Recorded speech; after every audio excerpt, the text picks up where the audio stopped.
Disclaimer, ये video मेरी नहीं है, एंटरटेनमेंट के लिए बनाई जा रही है। जिस यूट्यूबर की उस यूट्यूबर का लिंक डिस्क्रिप्शन। तो कहानी की शुरुआत में हमें दिखाया जाता है हमारे मेन कैरेक्टर को, जो कि इमरजेंसी रूम में मौत और जिंदगी के बीच में झूल रहा होता है। इसी बीच एमसी हमें अपने बारे में बताता है, कंपनी में ओवर वर्किंग करने की वजह से मेरे दिल में स्ट्रोक आया है, अब मैं मरने वाला हूँ। जन्म के बाद ही मेरे माता पिता कार दुर्घटना में मर गए और मैं एक अनाथ बन गया। ग्रेजुएशन के बाद मैंने लगभग 20 साल एक डरावने सपने की तरह कंपनी में गुजारे, और वो भी बिल्कुल कम सैलरी में। मैं अपनी पूरी जिंदगी अकेला ही रहा हूँ, यहाँ तक कि मेरी कोई गर्लफ्रेंड भी नहीं थी। जिन, क्या तुम सुन रहे हो? अब मैं सोचता हूँ कि मेरी जिंदगी का क्या लक्ष्य था। जिन, क्या तुम सुन रहे हो? जल्दी से एडी यूज करो, मैं बहुत थक गया हूँ, अब मुझे बस सोना है, मुझे सोने दो। हमारे एमसी के बस यही शब्द के बाद हम देखते हैं कि सीन शिफ्ट होता है और हमें एक मेंशन दिखाया जाता है। हमें मेंशन के अंदर एक रूम को दिखाया जाता है जिसमें बेड पे गोल्डन कलर का लड़का सोया होता है, और वो एकदम से जागता है और कहता है, क्या ये हॉस्पिटल है? ऐसा हो ही नहीं सकता, क्योंकि हॉस्पिटल में इतने लग्जरी रूम नहीं होते। तभी वो आसपास देखता है और हैरान होता है, क्योंकि उसे एक स्क्रीन दिखती है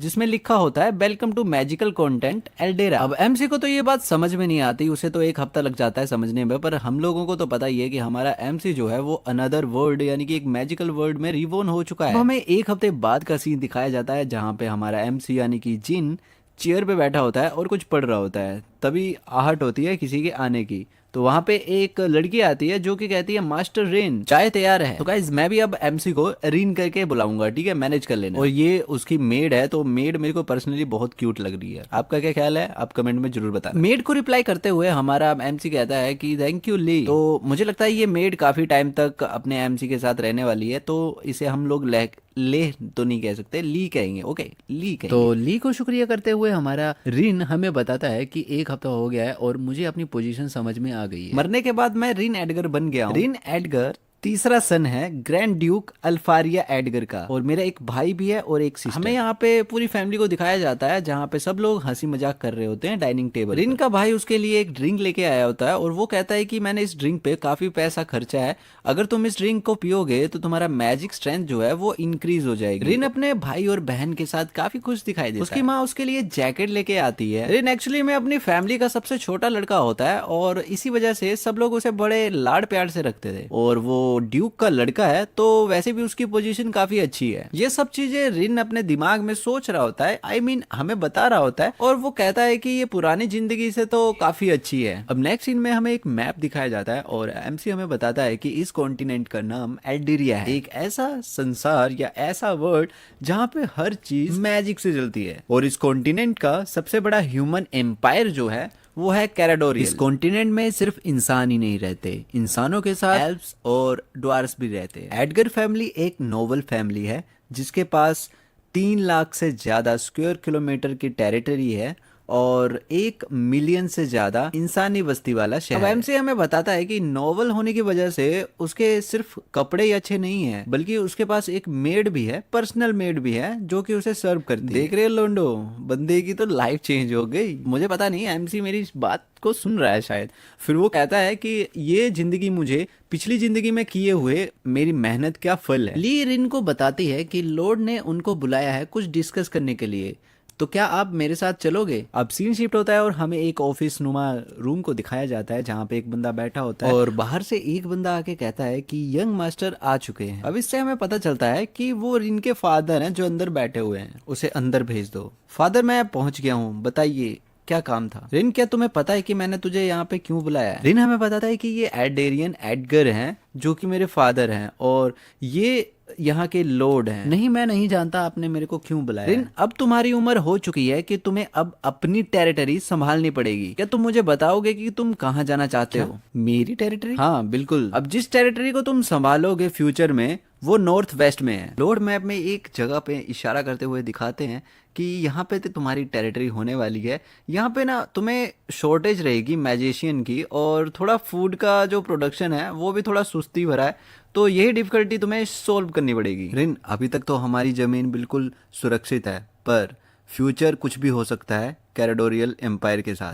जो भी फादर बोल रहे हैं बात तो बिल्कुल सही है। कैराडोरियल एम्पायर की जो रॉयल फैमिली है वो करप्टेड है और कभी भी उसमें विद्रोह हो जाता है। इस एम्पायर के बहुत सारे लॉर्ड ने आपस में ही एक दूसरे लॉर्ड्स को धोखा दिया है और उनको जान से मार के उनकी ज़मीन हथिया ली है। इस दुनिया में आके मुझे वो मिला है जो मुझे पिछली ज़िंदगी में नहीं मिला, प्यार और केयर। मैं उन लोगों को नहीं खो सकता जो मेरी इतनी कदर करते हैं और मेरी इतनी चिंता करते हैं। रिन को गहराई में सोचते हुए देख के उनके फादर सोचते हैं कि क्या मैंने कुछ ज़्यादा प्रेशर तो नहीं दिया इस पे। तो वो रिन से बोल रहे होते हैं कि तुम्हें इतनी चिंता करने की ज़रूरत नहीं है, तुम्हारा बड़ा भाई और तुम्हारी बड़ी सिस्टर भी तुम्हें। अभी उनका सेंटेंस कंप्लीट हुआ नहीं था, तभी रिन चिल्ला के बोलता है, फादर क्या अगर मैं फूड की जो प्रॉब्लम है वो रिसोल्व कर दूंगा तो क्या मेरी टेरिटरी की सेफ्टी भी इम्प्रूव हो जाएगी। तो रिन के फादर कहते हैं कि फूड इशू ऐसे ही ना बोल के थोड़ी सही हो जाएगा, तुम्हें स्टेप बाय स्टेप चलना पड़ेगा। रिन के फादर सोच रहे होते हैं कि जैसा मैंने सोचा था, ये अभी बच्चा है, इतनी प्रॉब्लम ये हैंडल नहीं कर पाएगा। रिन के फादर उसकी टेंशन लेते हुए अलग सोच में डूबे होते हैं, जबकि रिन भी अपने दिमाग के घोड़े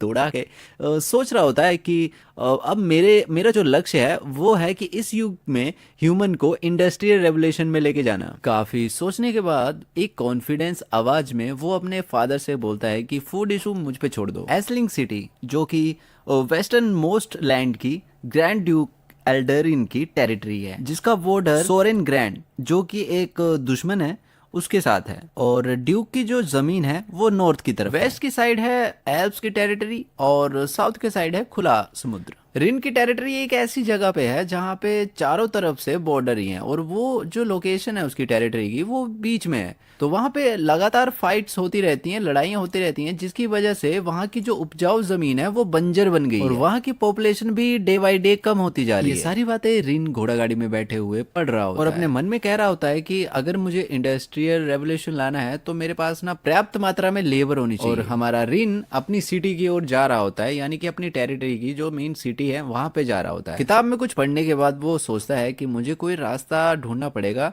जिससे कि मैं पॉपुलेशन को इंक्रीज कर सकूं। मेरे साथ कुछ अजीब सी बात हुई है, मैंने कुछ अलग टाइप की एबिलिटी हासिल कर ली है। जहाँ पे हमें सिस्टम दिखाया जाता है और सिस्टम में लिखा होता है host please use the scanning ability on a person. 10 बंदों का उसे स्कैन करना रहता है और उसने 6 का कर लिया होता है। अगर आपको अभी तक पता नहीं चल रहा है तो ये एक अप्रेजल स्किल की तरह ही है। अगर आप लोगों ने एनिमे या फिर आपने और भी मांगा पढ़ी होगी तो आप समझ गए होंगे। इस स्किल की वजह से मैं लोगों की स्किल को देख सकता हूँ, उनके एक्सपीरियंस को देख सकता हूँ, उनके स्टैट्स को देख सकता हूँ कि वो कितने पावरफुल हैं और वो क्या मेरे काम के लायक हैं या नहीं। सबसे पहले तो मेरा काम यही होगा सिटी पे पहुंच के कि मुझे टैलेंटेड बंदों को ढूंढना पड़ेगा जो कि मेरी हेल्प कर सके। यहाँ पे हमें ली को दिखाया जाता है जो कि अपने दिमाग में सोच के हमें बताती है कि 1 मिनट रुको, और उसे एक फ्लैशबैक आता है पीछे जब वो रिन के फादर से मिल रही होती है और रिन के फादर उसे कहते हैं कि मेरे लिए कृपया उस पर नज़र रखना क्योंकि मुझे नहीं पता कि हमारी टेरिटरी में क्या चल रहा है और क्या नहीं चल रहा है, तो मैं तुम पे भरोसा कर रहा हूँ कि तुम उसकी रक्षा करोगी। और वो अपने मन में रिन को देख के बोलती है कि यंग मास्टर कृपया कोई मुसीबत खड़ी मत करना। अब सीन कट होता है और हमें दिखाया जाता है एजलिंग सिटी का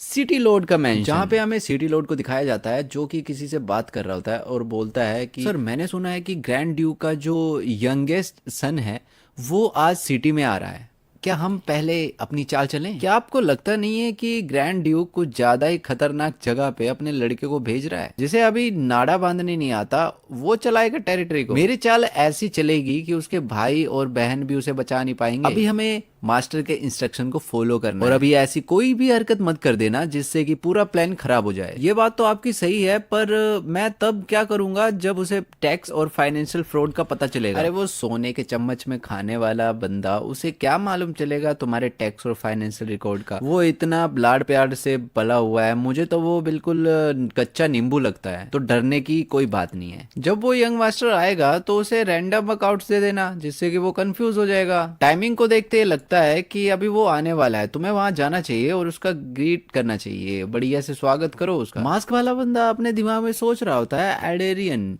ये वो समय है जब तुम्हारे पापों की सजा तुम्हें मिलेगी। अब यहाँ से सीन शिफ्ट होता है और हमें एक रास्ते का सीन दिखाया जाता है जहाँ पे रिन और ली दोनों रास्ते में खड़े होते हैं और लैंड की तरफ देखते हैं। लैंड की तरफ देखने के बाद रिन अपने दिमाग में सोचता है और कहता है कि जैसा मैंने सोचा था, यहाँ पे पॉपुलेशन की कमी होने की वजह से जो कल्टीवेट लैंड थी वो खराब होती जा रही है। ली, क्या तुम मुझे इस एरिया का मैप दे सकती हो? लिन उस मैप को देखने के बाद यही बोलता है कि अगर मैं यहाँ से एक गुफा निकालूं और इस एरिया को साउथर्न सी पोर्ट से कनेक्ट, भी उसकी बात पूरी नहीं हुई होती है तभी उसे एक आवाज आती है, पिताजी आप जुआ खेलना बंद करो। एक लड़की को दिखाया जाता है जो कि अपने फादर के पाँव को पकड़ के उसे गैम्बलिंग करने से मना कर रही होती है। वो चिल्ला के अपने बाप को बोलती है कि ये जो पैसा है वो मेरी माँ के ट्रीटमेंट के लिए है और तुम इसका जुआ नहीं खेल सकते, तुम इस सारे पैसे को जुए में हरा दोगे, इस बार मैं जीत जाऊंगा। वो अपनी लड़की से पैसे की थैली छीन के कहता है कि इस बार मैं पक्का जीत जाऊंगा, और लड़की वही बात कह रही होती है कि ये पैसा मेरी माँ के इलाज के लिए है। जब वो देखता है कि उसकी लड़की नहीं मान रही तो वो बिल्कुल गुस्से में कहता है कि अगर तुमने मुझे पैसा नहीं दिया तो मैं तुम्हें मार। अभी मारने का शब्द जैसे ही आता है तभी एमसी का मुक्का उड़ते हुआ आता है और वो धड़ाम से उसे बजता है भाई, बिल्कुल कनपट्टे पे, और वो गिर जाता है। हालांकि उस बंदे को मारने के बाद हमारे एमसी के हाथ में भी दर्द होता है। ली उसे कहती है कि यंग मास्टर, अगर अगली बार आप किसी को पीटना चाहते होंगे तो मुझे पहले इन्फॉर्म कर दे, जिससे कि ऐसा होगा कि मैं आपके प्रोटेक्टिव गियर जो है वो पहले निकाल के रख दूंगी। रिन ली से कहता है कि पहले उस लड़की को चेक करो, उसकी कंडीशन कैसे है, और मैं इस बंदे से डील करता हूं। हमें वो बंदा दिखाया जाता है जिसके 12 बजे होते हैं। वहां पे जाता है और उससे कहता है कि क्या तुम पागल हो गए हो? जो पैसा तुम्हारे बीवी की लाइफ बचा सकता है उसे तुम गैम्बलिंग में उड़ा रहे हो, क्या तेरा दिमाग घुटने में है? ये सब पूछने वाले तुम होते कौन हो? गाइज, अगर बैकग्राउंड में डॉगी का साउंड आए तो माफ करना, मेरा ही डॉगी है और मैंने काफी समझाया है इसे, बट मुझे अभी डॉगी की भाषा नहीं आती, तो सॉरी अगर बैकग्राउंड में उसकी साउंड आएगी तो। मैं कौन हूँ ये मैटर नहीं करता कि मैं कौन हूँ, मैटर ये करता है कि अगर तुमने दोबारा गैम्बलिंग करने की सोची भी ना बेटा, तेरा जो सर है ना वो धड़ से अलग कर दूंगा मैं। समझा कि समझाऊं? अब एमसी की ये बात को सुन के वो बंदा बिल्कुल भाग जाता है वहां से रोते रोते और कहता है कि मैं कभी वहां नहीं जाऊंगा, मैं कभी गैम्बलिंग नहीं खेलूंगा। रिन वापस लौट के उस लड़की के हालचाल को पूछता है और साथ में ही ना वो अपने सिस्टम से उसके स्टेटस को देख लेता है। आपका बहुत बहुत शुक्रिया, अगर आपने आज हेल्प नहीं करी होती तो वो पैसा मैं खो देती, और वो पैसा मेरी माँ के इलाज के लिए था।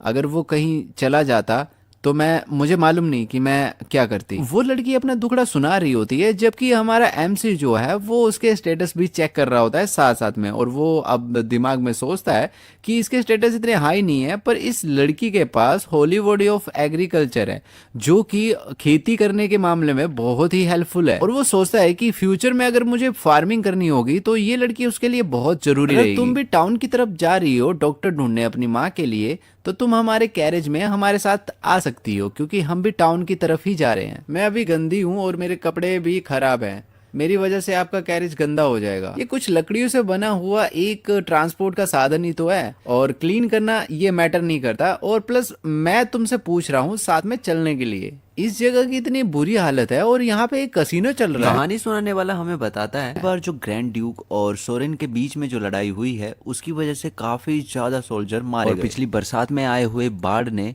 पूरी जमीन को और फसल को बर्बाद कर दिया। यहाँ पे रहने वाले लोगों की जिंदगी जरा भी आसान नहीं है, उन्हें दाने दाने के लिए मोहताज होना पड़ा। रिन टाउन में एंट्री लेता है और यही सोचता है कि मुझे जल्दी से जल्दी जितने हो सके उतने बढ़िया लोग ढूंढने पड़ेंगे, रिसोर्सेज देखने पड़ेंगे, जिससे मैं डेवलप कर सकूं अपनी टेरिटरी। रिन ली से कहता है कि हमें सबसे पहले सिटी लॉर्ड के पास जाना पड़ेगा और वहां से हमें कैश देखना पड़ेगा कि हमारे पास कितना कैश है जो कि मैं डेवलपमेंट में लगा सकूं। वो लिलिन से पूछता है कि क्या तुम्हें मालूम है कि लॉर्ड्स एस्टेट कहाँ है? तो लिलिन अभी बता ही रही होती है कि लॉर्ड एस्टेट जो है वो यहाँ पे, तभी एक आवाज आती है कि दफा हो जाओ यहाँ से। हमें एक लड़के को दिखाया जाता है जिसके हाथ में हंटर होता है और वो घोड़े में बैठ के कहीं भाग रहा होता है, और सामने आने वाले बंदों को वो ये कहता है हट जाओ सामने से हरामियों, और रास्ते में भीड़ को चीरता हुआ आगे बढ़ रहा होता है और सबको हटने के लिए बोल रहा होता है। टाइम पे रिन को रास्ते से हटा देती है जिसकी वजह से उसे कोई चोट नहीं आती, नहीं तो वो घोड़े के सामने आ जाता और कुचला जाता। और वो घोड़े से भागने वाला आदमी जो रहता है वो हंटर को ऐसे ही लहरा के आगे बढ़ रहा होता है और वो चला जाता है। ली को देख के लगता है कि वो बहुत गुस्से में है। वो बड़ी चिंता से रिन की तरफ देखती है और उससे पूछती है कि मास्टर क्या आपको कोई चोट तो नहीं लगी? रिन ली का थैंक्स करता है और कहता है कि तुम्हारी वजह से मैं बिल्कुल ठीक हूं। रिन लिलिन से पूछता है कि वो कौन था, क्या तुम जानती हो उसके बारे में? तो लिलिन घबराते हुए कहती है कि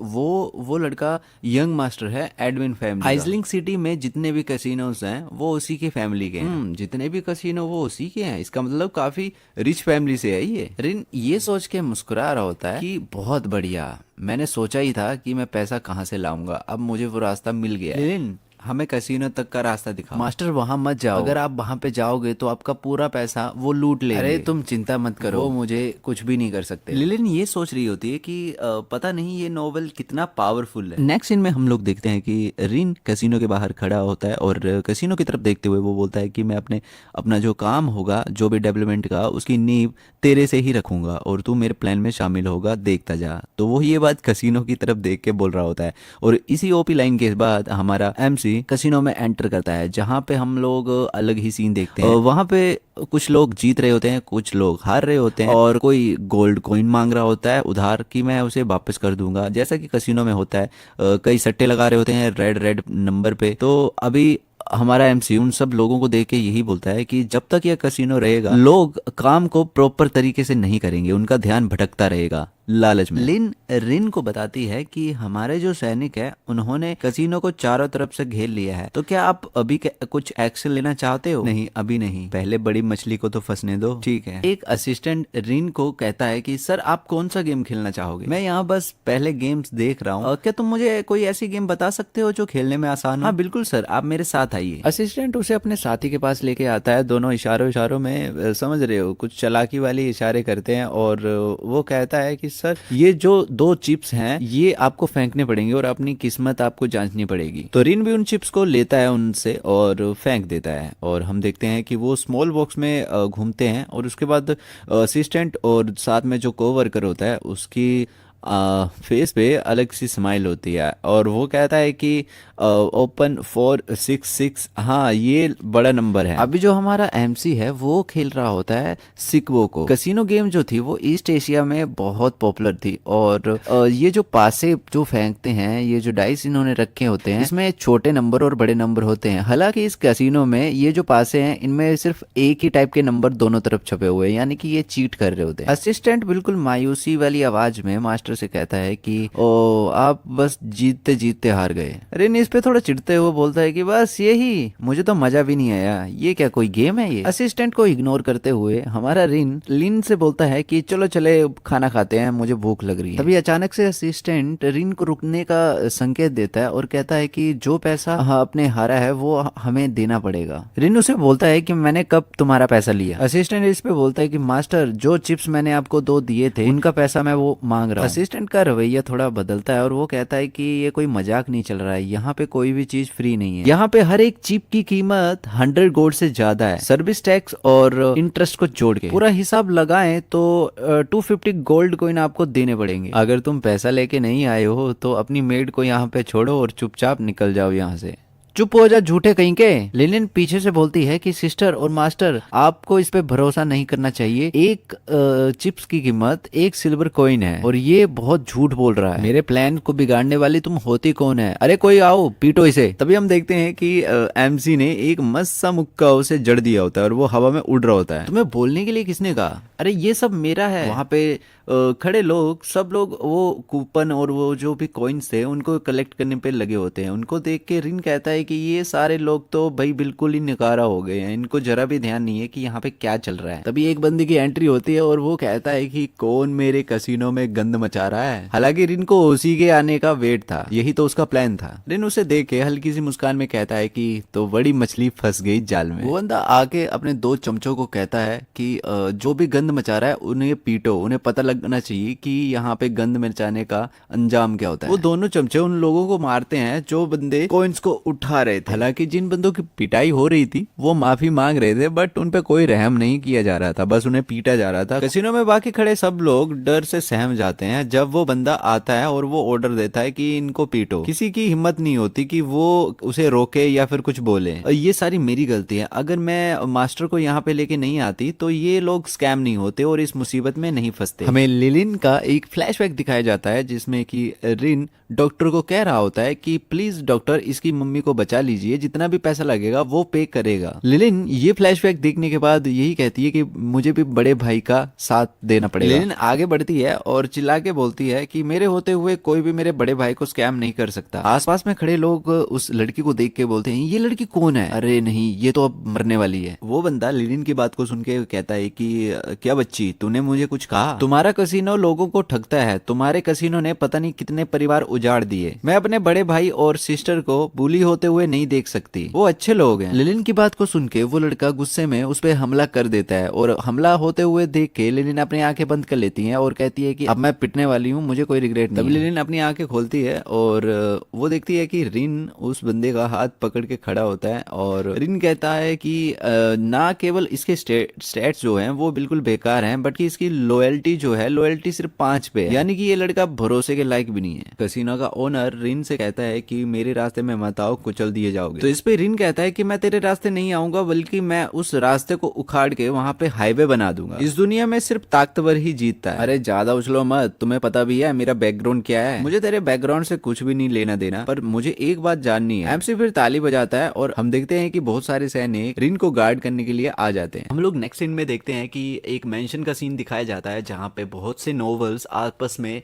बैठ के बातें कर रहे होते हैं, जहाँ पे एक आदमी बोलता है कि मैं अपनी डॉटर की शादी रिन से करवा दूंगा। मिस्टर लुकस, मैंने सुना है कि आपने हाल ही में बहुत सारा पैसा छापा है। ऐसा कुछ नहीं है, ये तो सब सिटी लॉर्ड की मेहरबानी से हुआ है। उनमें से एक बंदा हाथ में वाइन का गिलास पकड़ के सोच रहा होता है कि ये इंसान का प्लान तो देखो, ये बंदा अपनी बेटी से ग्रैंड ड्यूक को अपने साइड करना चाहता है। मेरी बात सुनो, तुम्हें बैंकेट के टाइम पे रिन को डराना है, ठीक है? मैं आपकी बात समझ गया। और ये वेसल्डो का बच्चा कहाँ चला गया, दिखाई नहीं दे रहा। अगर वो यहाँ पे रह के ग्रैंड ड्यूक के सन के साथ दोस्ती कर लेता तो उसमें हमारा ही फायदा होता। मुझे इस सिटी लॉर्ड के बच्चे पर भी इतना भरोसा नहीं है, ये कभी भी धोखा दे सकता है। अभी हॉल में अनाउंसमेंट होती है कि हाइनेस रिन एडगर पहुंच चुके हैं। मास्टर रिन, मैं रेवन फैमिली का हेड हूँ और मैं आज कुछ गिफ्ट आपके लिए लेके आया हूँ। मास्टर रिन, और मैं राउस्टर फैमिली का हेड हूँ और मैं आप अपने साथ अपनी पुत्री को लेके आया हूँ, प्लीज उसे भी देखिएगा। तो रिन सबको बोलता है कि क्या सब लोग यहीं पे उपस्थित हैं? तो हम लोग शुरू करते हैं। एक ब्लूप्रिंट बाहर निकाला जाता है और उसको देख के सब लोग यही बोलते हैं कि ये क्या चीज है, देखने में तो लग रहा है कि जैसे घर हो। रिन बोलता है कि ये ब्लूप्रिंट है डैम का, जो कि हम बनाने वाले हैं। अरे ये डैम क्या चीज होती है? मुझे क्या पता, लगता है मछलियां पकड़ने के लिए होगा कुछ। अरे चिंता मत करो, मैं सब एक्सप्लेन करूंगा। ली जरा मुझे मैप देना। मैंने दोपहर को एसलिंग सिटी का जियोग्राफिकल लोकेशन देखा है और मैंने ये देखा है कि हर साल एक भारी मात्रा में बाढ़ आती है नॉर्थ सिटी में। जब तक हम डैम नहीं बनाएंगे तब तक ये बाढ़ ऐसे ही आती रहेगी और हमारी फसलों को और हमारी जमीन को ऐसे ही खराब करती रह जाएगी। वाह, क्या बात सोची है इस बंदे ने। अगर हम लोगों ने ये डैम, जो भी ये बोल रहा है, अगर ये बना दिया तो हमारा जो फसल का प्रोडक्शन का काम है वो बहुत बढ़िया तरीके से इंप्रूव हो जाएगा। मुझे ये ग्रैंड ड्यूक का सन सिंपल आदमी तो नहीं लग रहा। मास्टर रिन, क्या आप मुझे बता सकते हो कि इसमें हम लोग क्या कर सकते हैं? मुझे पैसा चाहिए, कंस्ट्रक्शन के काम को करने के लिए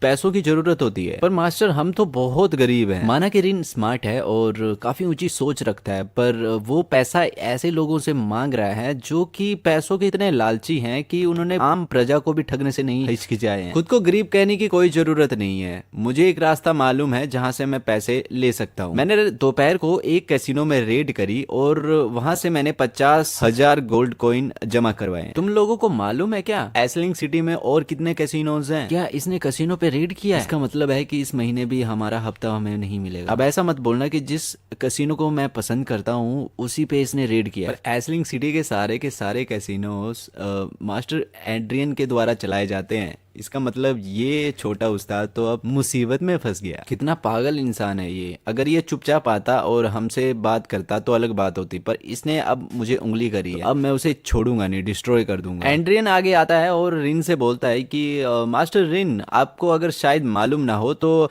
कैराडोरियल नेशन के लॉ के हिसाब से ही हम लोग कैसीनो चलाते हैं। तो इस पे सारे के सारे बंदे जितने भी भीड़ में होते हैं, जिनके भी शेयर्स होते हैं उसमें कैसीनोज में, वो बोलते हैं कि हाँ ये बिल्कुल सही कह रहे हैं, हम लोग लॉ को फॉलो कर रहे हैं। और मास्टर रिन, जो भी आपने किया है वो लॉ में नहीं आता, वो तो अपनी मनमर्जी करना हुआ। सारी की सारी भीड़, जितने भी लोग होते हैं वहां पे, वो रिन पे चढ़ जाते हैं और उसको बोलते हैं कि नहीं, आप रूल को तोड़ रहे हो, लॉ को तोड़ रहे हो, आप मास्टर हो तो इसका मतलब ये नहीं है कि आप किसी भी कैसीनो पे रेड कर दोगे, ये लॉ में है ही नहीं। एड्रिन मुस्कुराते हुए कहता है कि यंग मास्टर, तुम बहुत महामूर्ख हो क्योंकि तुम्हें बंदों को कंट्रोल करने नहीं आता, उनसे डील करने नहीं आता। अच्छा, जब मैं डोनेशन मांग रहा था तब तुम सब गरीब हो गए थे, और कसिनो के लिए देखो कैसी आवाजें उठ रही हैं। मैं तुम्हारे बारे में सब कुछ जानता हूँ कि तुम कैसे शामिल हो कसिनो चलाने के मामले में। मैं तुम्हें लास्ट चांस देता हूँ, नहीं तो फिर मत कहना कि मुझे मौका नहीं दिया। मास्टर रिन, तुम्हें क्या लगता है तुम जो ये बेवकूफी कर रहे हो उसके बाद ग्रैंड ड्यूक तुम्हें आसानी से माफ कर देंगे? अच्छा, तो तुम कानून की बातें कर रहे हो मेरे सामने।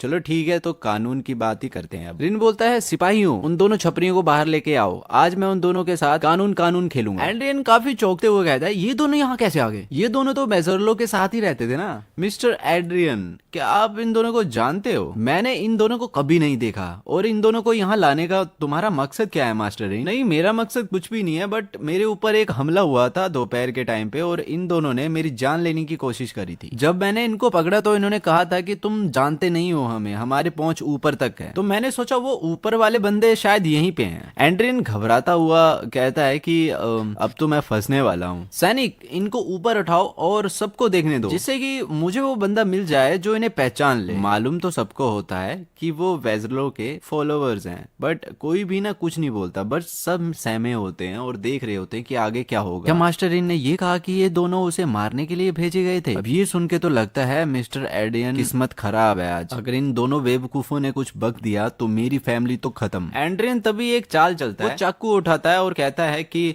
सालों कुत्तों, तुम लोगों की हिम्मत कैसे हुई ग्रैंड ड्यूक के सन पर हमला करने की? और एंड्रियन उन दोनों को मार देता है। फर्श पे खून ही खून होता है और एंड्रियन सोचता है कि अब ये बोल ही नहीं पाएंगे तो रियन को पता कैसे चलेगा।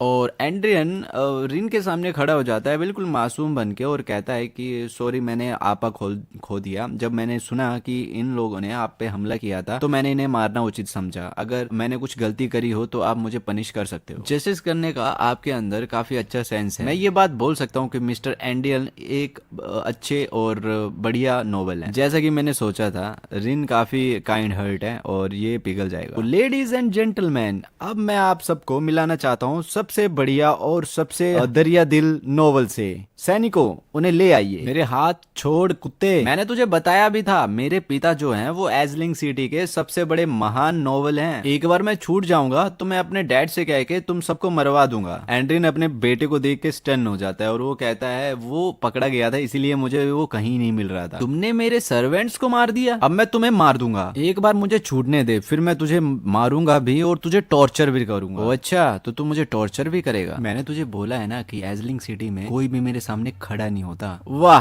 क्या बात है, बहुत बढ़िया, बहुत शानदार। मैं अपनी जिंदगी में पहली बार इतने बहादुर नीडर आदमी से मिला हूँ। आपको भी ऐसा नहीं लगता मिस्टर एंड्रियन? अपने डैड को वहां देख के थोड़ा सा वो चौंकता है और फिर कहता है ओ बच्चे, तुमने तो खुद ही अपनी मौत को बुला लिया है यहाँ पे। तुम्हें मालूम भी है मेरा डैड कौन है? वो एक, जैसे ही उसका वर्ड पूरा होता वैसे ही उसका बाप कहता है, चुप रहे हरामखोर, घुटनों में गिर जा अपने। डैड, आप क्या बोल रहे हो? मैंने कहा घुटनों में गिर अपने। मास्टर रिन, मेरा लड़का मूर्ख है, महामूर्ख है, प्लीज उसकी जान बख्श दो। मेरी पोजीशन में जो भी होगा मैं वो सब चीज आपको दे दूंगा। इसी बीच बेजरलो को एक फ्लैशबैक आता है जहाँ पे उसका फादर कह रहा होता है कि कल ग्रैंड ड्यूक का सन हमारे यहाँ आने वाला है और उससे तुम्हें दोस्ती करनी है। तो वो एक घबराहट भरी आवाज में पूछता है कि क्या क्या क्या तुम ग्रैंड ड्यूक के सन हो? तो क्या तुम्हें इतने सैनिक देखने के बाद भी पता नहीं चला? इस पे वो अपना माथा पटकता है और कहता है कि प्लीज मुझे माफ कर दो, मेरे से इस बार गलती हो गई, ये गलती दोबारा नहीं होगी।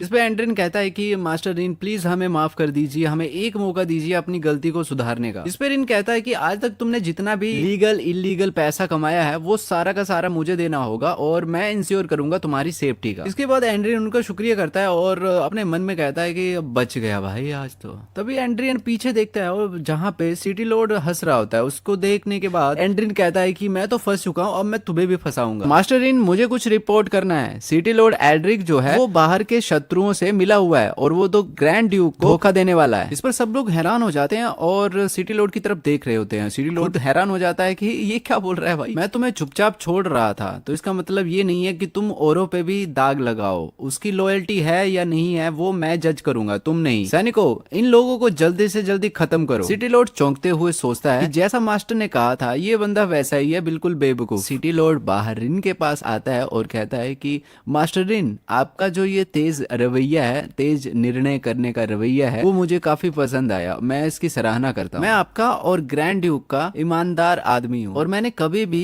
किसी भी विद्रोह के बारे में नहीं सोचा। रिन उसे आश्वासन देते हुए कहता है कि चिंता करने की कोई बात नहीं है, मैं उस पर भरोसा करता हूँ। हालांकि रिन उसका स्टेटस भी देख रहा होता है जिसमें ग्रीड भर भर के होता है, झोले भर भर के ग्रीड होता है और मुट्ठी भर उसमें लॉयल्टी होती है। ये देख के रिन सोचता है कि हाँ सच में इसका मैं कैसे बिलीव करूं। सबसे पहले तो ये बंदा ही मुझे धोखा देगा। दोस्तों हमारे चैनल पे डेली वीडियोस आने वाली हैं, मैं इसी सीरीज को कंटिन्यू करने वाला हूं, तो स्टे ट्यून। मांगा एक्सप्लेन इन हिंदी। दोस्तों स्वागत है आप सबका इस सीरीज की नेक्स्ट वीडियो में। अब हम स्टोरी आगे बढ़ाते हैं। रिन कुछ फाइल्स पढ़ रहा होता है और वो बोलता है कि इन बहन के भाइयों ने, जितने भी नोबल्स यहाँ हैं, इन्होंने पिछले 2 साल के अंदर इतना करप्शन किया है कि इन्होंने 100,000 गोल्ड को जमा कर लिया है। मास्टर रिन, ये रही आपकी काली चाय। ली, क्या तुम्हें पता है जितने भी यहाँ पे नोबल हैं वो उनका पेट ही नहीं भरता इतना पैसा खाने के बाद भी। मास्टर रिन, क्या आपने कुछ प्लान बनाया है? एड्रियन ने जो बताया उसके बारे में। अगर सिटी लॉर्ड ने विद्रोह कर दिया तो ये आपके लिए खतरा होगा। अरे ली, शांत रहो, मुझे पता है कि ये खतरा हो सकता है, पर फिलहाल शांति रखो, कुछ नहीं होता है। मुझे मालूम है कि आज नहीं तो कल एड्रिक कुछ ना कुछ तो जरूर करेगा। मैं ऐसे ही हाथ पे हाथ रख के बैठ नहीं सकता, मुझे कुछ प्लान सोचना पड़ेगा उसके बारे में। ऐसा क्यों है? क्योंकि अभी मुझे ये मालूम नहीं चला है कि वो किसकी हेल्प कर रहा है और किसकी हेल्प उसे मिल रही है एजलिंग सिटी में। अगर मैंने उनके खिलाफ कुछ स्टेप लिए तो मुझे मालूम नहीं रहेगा मेरा दुश्मन कौन है और कहाँ है। तो जल्दबाजी नहीं करनी चाहिए, सब काम धीरे धीरे से होगा। जब तक मुझे सच्चाई का पता ना चले तब तक मेरी इमेज वही बेवकूफ रिच किड वाली वो ही सही है। अब सीन शिफ्ट होता है और हमें दिखाया जाता है एक मेंशन को, जहाँ पे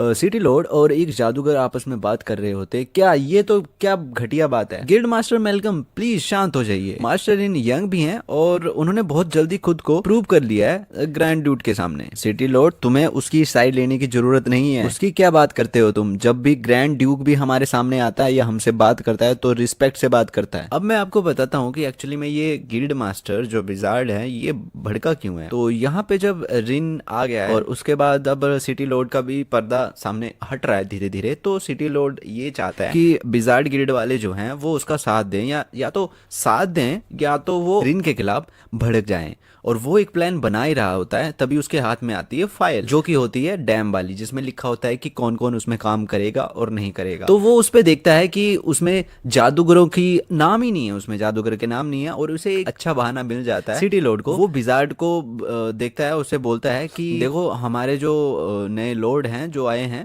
ड्यूक के सन हैं, उन्होंने बोला है कि जादूगरों की जरूरत नहीं है इस काम में। पर विजार्ड सोचता है कि रिन ये कहना चाहता है कि जितने भी विजार्ड हैं सब बेकार हैं, जो काम नहीं कर सकते। अब विजार्ड सिटी लॉर्ड से बात करने के बाद सिटी लॉर्ड को बोलता है कि अब मैं जा रहा हूँ उससे बात करने, सीधी बात होगी, नो बकवास। यंग मास्टर रिन, तुमने मैजिकल गिल्ड को भड़का दिया है, अब मैं देखता हूँ कि तुम्हारा एजलिंग सिटी में कौन साथ देता है। अब सीन शिफ्ट होता है और हमें रिन को दिखाया जाता है जो कि कुछ दिनों से इंजीनियरिंग की ड्राइंग कर रहा होता है और कुछ नहीं कर रहा होता है अपने घर पे। रिन अंदर आती है और वो मास्टर रिन से बोलती है कि विजार्ड गिल्ड के मास्टर आए हैं आपसे मिलने के लिए। इसके बाद हमें एक आवाज सुनाई देती है, मास्टर रिन, ये सब करने का आखिर मकसद क्या है? आपने विजार्ड गिल्ड की इंसल्ट क्यों करी? क्या बक रहे हो अंकल, मैंने कब विजार्ड गिल्ड की इंसल्ट करी? मास्टर रिन, मासूम बनने की एक्टिंग छोड़ो, क्या आपने ये रिक्वायरमेंट लेटर बनाया है? हाँ ये तो मैंने बनाया और मैं डैम पे बना रहा हूँ। अब मुझे बताओ कि इसमें विजार्ड गिल्ड की इंसल्ट कैसे होगी? आपके इस रिक्वायरमेंट लेटर में साफ साफ लिखा है कि आपको जादूगर नहीं चाहिए। क्या आप जादूगर गिल्ड वालों को इतना नकारा समझते हो? है ये क्या बोल रहा है यार? माना कि इस दुनिया में जादू से हर चीज हो जाता है, पर ये कंस्ट्रक्शन का काम है जिसमें कि फिजिकल एबिलिटी होनी चाहिए, ना कि मैजिकल। अब ये जादूगर मजदूरी भी करना चाहते हैं। मास्टर रिन, अगर आपने एक अच्छी वजह नहीं बताई तो आज से विजार्ड गिल्ड का कोई भी जादूगर आपका कोई भी काम नहीं करेगा, कभी नहीं करेगा। सिस्टम, मुझे इसके स्टैट्स दिखाओ। इसकी लॉयल्टी तो कम नहीं है, पर ये चल क्या रहा है? लगता है इसको किसी ने भड़काया है मेरे खिलाफ। मिस्टर मेलकम जी, मुझे लगता है कि हम दोनों के बीच में कोई मिसअंडरस्टैंडिंग हो गई है। मेरा विजार्ड गिल्ड को नीचा दिखाने का कोई भी मतलब नहीं था। मेरे पास 3 वजह है जिसके कारण मैंने जादूगरों को हायर नहीं किया। मेरी पहली वजह है माना का अमाउंट। एक जादूगर लिमिटेड टाइम तक, जब तक उसके पास माना है तब तक ही काम कर पाएगा और मेरा काम इस वजह से टाइम पे खत्म नहीं होगा। दूसरी वजह ये है कि जादूगरों को हायर करना काफी महंगा सौदा है, क्योंकि जितना पैसा मैं एक जादूगर पर खर्च करूंगा हायर करने में, उसी राशि में तो 10 लेबर के बंदे आ जाएंगे मेरे पास। तीसरी वजह है जादूगरों का कंफर्ट जोन, यानी कि वो गिल्ड में रहे हैं और उन्हें फिजिकल काम करने की आदत नहीं है। वो फिजिकल काम करेंगे तो उन्हें एक्स्ट्रा पैसा देना पड़ेगा मुझे। मास्टर इन, आपकी रिस्पेक्ट करते हुए मैं एक बात कहना चाहता हूँ कि मैजिक ही इस वर्ल्ड में रूल करता है, और क्या आप हमें उन लेबर वालों की तुलना में तुच्छ नहीं बता रहे हो? हम क्या उनसे भी गए गुजरे हैं? अरे यार, मैं इस बंदे को कैसे समझाऊं? अब इस बंदे को समझा समझा के रिन का दिमाग खराब हो जाता है और वो बिल्कुल गुस्से में आके बोलता है कि मैं जब से एसलिंग सिटी में आया हूँ मैं सबको यही समझा रहा हूँ कि जादूगर जो है वो आम जनता से, आम पब्लिक से अलग नहीं है, उनसे बढ़ के नहीं है, सब बराबर हैं। मास्टर रिन, आपको ये अल्फाज वापस लेने पड़ेंगे, नहीं तो आप नए दुश्मन बना रहे हो सिटी में। मिस्टर मेलकम, अपनी जुबान को लगाम लगाइए, नहीं तो मेरी मेड जो है ना वो आपकी जुबान काट के आपके हाथ में रख देगी। हम देखते हैं कि ली ने चाकू को मेलकम के गले के पास रख दिया होता है और मेलकम की ना एकदम से फट जाती है और वो कहता है क्या नॉनसेंस कर रहे हो ये? रिन भारी आवाज में कहता है अगर तुम्हें मेरे पे विश्वास नहीं है तो मैं तेरी जुबान काट के तेरे हाथ में रख दूंगा और फिर देखूंगा कि कौन कोर्ट, कौन जज तेरे फेवर में सुनवाई करता है और मुझे दोषी ठहराता है। मेलकम की बिल्कुल फट के चार हो जाती है और वो कहता है कि मास्टर रिन, प्लीज माफ कीजिएगा, मेरी जिंदगी बख्श दीजिए प्लीज। रिन जादूगर के स्टैट्स देखता रहता है और उसमें वो कहता है देख के कि इतना कुछ हो गया फिर भी इस बंदे की लॉयल्टी कम नहीं हुई। इस बंदे को मालूम ही नहीं है कि कोई बंदा इसे यूज कर रहा है मेरे खिलाफ। ली, इसे जाने दो। Thank you master Rin, thank you. इसके बाद हम लोग देखते हैं कि रिन के सिस्टम में से नोटिफिकेशन आती है, उसका जो क्वेस्ट रहता है वो कंप्लीट हो जाता है और उसे एक रिवॉर्ड भी मिलता है और साथ ही में उसका एक नया क्वेस्ट चालू हो जाता है जिसमें उसे हाई स्टेटस के बंदों को स्कैन करना होता है और उसे नए फंक्शन भी मिलते हैं जो कि वो चेक करता है। हालांकि हमें दिखाया नहीं जाता कि उसे रिवॉर्ड में क्या मिलता है। सीन शिफ्ट होता है यहाँ पे मेंशन के बाहर, जहाँ पे जादूगर बाहर निकल रहा होता है और वहाँ पे सिटी लॉर्ड उससे मिलता है कि वो पूछता है कि हाँ क्या चल रहा है, फिर सब ठीक रहा? मेरे से कुछ मत बोलो, मेरा दिमाग वैसे ही खराब है। गिल्ड मास्टर मेलकम, मेरे पास एक आइडिया है, अगर आप उस आइडिया पे काम करते हैं तो मास्टर रिन का दिमाग ही बदलेगा नहीं, साथ में वो आपकी रिस्पेक्ट करना भी शुरू कर देंगे। गिल्ड मास्टर मेलकम, कैसा लगेगा जब उसकी जो लेबर है वो काम करने नहीं आएगी, उसके पास एक ही चॉइस रहेगी, तुम्हारे पास आना और तुमसे हेल्प मांगना। अरे क्या बात कर रहे हो मास्टर रिन, इतना अच्छा ऑफर दे रहे हैं फिर भी उनकी लेबर काम क्यों नहीं करेगी उनके लिए? हम कुछ ऐसा करेंगे जिससे उसकी लेबर काम ही नहीं कर पाएगी और वो समझेगा कि वो निठल्ले नकम्मे हैं और वो उन लेबर को निकाल देगा। क्या बात कर रहे हो? नहीं, मैं ये समझता हूँ कि माना कि उन्होंने जादूगर को काम पे नहीं रखा, पर ये तो जाति हो जाएगी, मेरी कोई उनसे जाति दुश्मनी नहीं है। चिंता मत करो गिल्ड मास्टर, इसमें किसी का भी नाम नहीं आएगा। गिल्ड मास्टर, तुम क्या चाहते हो वो कीड़े मकोड़े शिकार करने वाले तुम्हारी बराबरी करें? मुझे एक बात समझ में नहीं आई कि वो यूजलेस जो बंदे हैं, लेबर है, वो इतने सीरियस क्यों हो गए हैं डैम के काम के लिए? अब मुझे लगने लगा है कि तुम्हारे आइडिया पे अमल करना ही पड़ेगा। अरे ये क्या कह रहे हैं? मैंने सुना है कि नए लॉर्ड बंदों को हायर कर रहे हैं कुछ बनाने के लिए। नोटिस बोर्ड में हायरिंग का लेटर लगा होता है और जहाँ पे लोगों की भीड़ होती है और वो बोर्ड को देखते हैं, जिसमें हम भी देखते हैं कि उसमें क्या क्या लिखा है। तो उसमें लिखा रहता है कि hiring construction worker for water dam project. रोज उन्हें 9 बजे से लेके शाम को 5 बजे तक काम करना पड़ेगा। 3 वक्त का खाना उन्हें दिया जाएगा, जिसमें कि उनका जो वेतन रहेगा डेली पेड होगा, जो कि एंड में मिलेगा दिन के। पेमेंट कभी भी रोकी नहीं जाएगी। लोगों की भीड़ आपस में बात करती है, एक दिन की दिहाड़ी 10 कॉपर कॉइन रहेंगे। क्या नए लोड इतने अच्छे हैं? क्या तुम लोग जाओगे काम पे? ना, मैं तो नहीं जाऊंगा क्योंकि ये ट्रैप हो सकता है। इससे पहले भी इन नॉवेल्स ने कई बार हमें ठगा है, हमसे मजदूरी करवाई है, बट हमारा जो मेहताना है वो नहीं दिया है। हाँ, मैं भी सहमत करता हूँ इस बात से, मैं भी नहीं जाऊंगा। हमारे लॉर्ड पे तुम लोगों को उंगली नहीं उठानी चाहिए। लिलिन भीड़ को चीरते हुए जोर से बोलती है, हमारे लॉर्ड हम सबकी जिंदगी संवारने के लिए यहाँ पे आए हैं। जैसे कि ये छोटी बच्ची सब कुछ जानती है। भीड़ उस पे हंसती है, उसका मजाक उड़ाती है और उस पे आरोप लगाती है कि वो उस लड़के को पसंद करती है, इसलिए वो ये सब कुछ बोल रही है। वो भीड़ को साइड करते हुए आगे बढ़ती है और वहां पहुंचती है जहां पे नए मजदूरों का रजिस्ट्रेशन करने वाला बंदा बैठा होता है और उसे कहती है कि हेलो, मेरे पिता का नाम क्या आप एप्लीकेशन में लिख सकते हो? तो वो बंदा कहता है कि मैं तुम्हारे फादर का नाम तो लिख देता हूँ, वो एक्सेप्टेड है, बट तुम एक्सेप्टेड नहीं हो, तुम काम नहीं कर सकती। इस पे लिलिन झिझकते हुए बोलती है कि मैं काम क्यों नहीं कर सकती, मैं भी काफी ताकतवर हूँ। तो इस पे वो बंदा कहता है कि मास्टर रिन ने खास हिदायत दी है कि जिनकी भी एज 18 साल से कम होगी उन्हें काम पे ना लिया जाए। अगर मैंने तुम्हारा नाम लिख दिया और मास्टर रिन को पता चल गया कि तुम्हारी एज 18 से कम है तो मुझे पनिशमेंट मिलेगी। अब तुम काम कर सकते हो डैम के कंस्ट्रक्शन वर्क में। तुम्हें 8 घंटे काम करना पड़ेगा एक दिन में। तुम्हें 3 टाइम का खाना दिया जाएगा और दिन का जो दिहाड़ी रहेगा वो तुम्हें दिन के एंड में मिल जाएगा 10 कॉपर को। अगर तुम्हारे कोई और क्वेश्चन नहीं है तो तुम यहाँ पे अंगूठा लगा सकते हो और तुम कल काम पे आ सकते हो। पिताजी आपको बहुत मेहनत से काम करना है, आराम नहीं करना है, समझ गए ना? हाँ चिंता मत करो, मैं दोबारा जुआ नहीं खेलूंगा। मैं कोई भी ऐसा काम नहीं करूंगा जिससे कि यंग मास्टर रिन मेरे से गुस्सा हो। लिलिन तुम्हें पता है ना, तुम्हें घर पे रहना है और अपनी माँ की सेवा करनी है। उसकी बीमारी के चलते वो खेत पे काम नहीं कर सकती, समझ गई ना? ये बात सुन के पीछे जो बैठा सैनिक होता है वो खड़ा हो जाता है और उसको आवाज दे के बोलता है कि भाई एक सेकंड सुनना, एक बात सुनना। हाँ सर बताइए क्या हुआ? क्या तुमने अभी कहा कि तुम्हारी पत्नी बीमार है? हाँ सर मेरी पत्नी बीमार है, वो कोई भी काम नहीं कर पाएगी। अरे काम करने के लिए कौन बोल रहा है? यंग मास्टर रिन ने ये चेतावनी दी है कि जिस भी मजदूर के घर पे कोई बीमार होगा तो वो मजदूरों के लिए बने हुए टेम्परेरी जो क्वार्टर्स हैं उनमें शिफ्ट हो जाएगा। क्या वर्कर्स के लिए घर? मुझे लगता है कि तुम समझे नहीं हो। ये एक टेम्परेरी निवास स्थान है जहाँ पे जो भी काम करेगा मजदूर उनके घर वाले वहां पे रह सकते हैं। जब तक डैम का काम चलेगा तब तक वो वहां पे रह सकते हैं और जैसे ही डैम का काम खत्म होगा वो अपने घर वापस लौट सकते हैं। आपका बहुत बहुत शुक्रिया सर, बहुत बहुत शुक्रिया। आपको पता नहीं है कि आपने मेरा कितना बोझ हल्का कर दिया है। अरे खड़े हो जाओ, मैं किसी को भेजता हूँ जो तुम्हारी बेटी को और तुम्हारी वाइफ को नए बने क्वार्टर्स पे लेके जाए और तुम वहां पे अपने हिसाब से क्वार्टर चुन भी सकते हो जहाँ पे तुम रहोगे। गाइज अगर बैकग्राउंड में डॉगी का साउंड आ रहा है तो प्लीज मुझे माफ करना, ये मेरा ही डॉगी है। मैं इसे समझा रहा हूँ कि चुप हो जा बेटा, बट ये सुधर ही नहीं रहा। अब ये मेरी भाषा नहीं समझ रहा, मैं इसकी भाषा नहीं समझ रहा हूँ, तो प्लीज माइंड मत करना। थोड़े से वॉइस ओवरले में इसका साउंड आएगा फिर ये चुप हो जाएगा। अब हम बैक टू द स्टोरी होते हैं जहाँ पे भीड़ ये बातें सुन के सब जोश में आ जाते हैं और कहते हैं एक सेकंड रुकना, क्या ये जो भी बातें खरी हैं ये सब सच हैं? हम लोग भी अपना नाम कंस्ट्रक्शन के लिए देंगे, हम इस चांस को मिस नहीं कर सकते। सब लोग एक लाइन में आ जाओ। अब यहाँ से सीन शिफ्ट होता है और हमें दिखाया जाता है रिन को जो कि अपना जो रिवॉर्ड रहता है उसे क्लेम कर रहा होता है, जिसमें उसे ब्लूप्रिंट मिलता है एक लिथियम आयरन फॉस्फेट बैटरी का। हालांकि रिन इस ब्लूप्रिंट से इतना खुश नहीं दिखता। वो टेबल पे हाथ मार के कहता है क्या एक ब्लूप्रिंट बैटरीज का? उसका गुस्सा करना भी जायज होता है। वो कहता है कि इलेक्ट्रिसिटी जनरेटर के बगैर एक बैटरी का वो क्या करेगा? सिस्टम उससे ये करवाना चाहता है कि मैं बैटरी पकड़ के बिजली के झटके खाऊं तभी बैटरी चार्ज होगी। अब हमें उसकी क्वेस्ट को दिखाया जाता है जिसमें कि उसे रेज एंड ऑब्टेन करना है 5 हाई स्टेट्स कैरेक्टर्स को। अब मुझे ये 5 बंदे कहाँ मिलेंगे जो हाई स्टैट्स रखते होंगे? मैंने सोचा था कि मैं ली को काफी ट्रेन करूंगा, बट एक हद तक ट्रेन होने के बाद उसके जो भी स्टैट्स हैं वो फुल हो गए हैं, अब वो और ट्रेन नहीं हो सकती।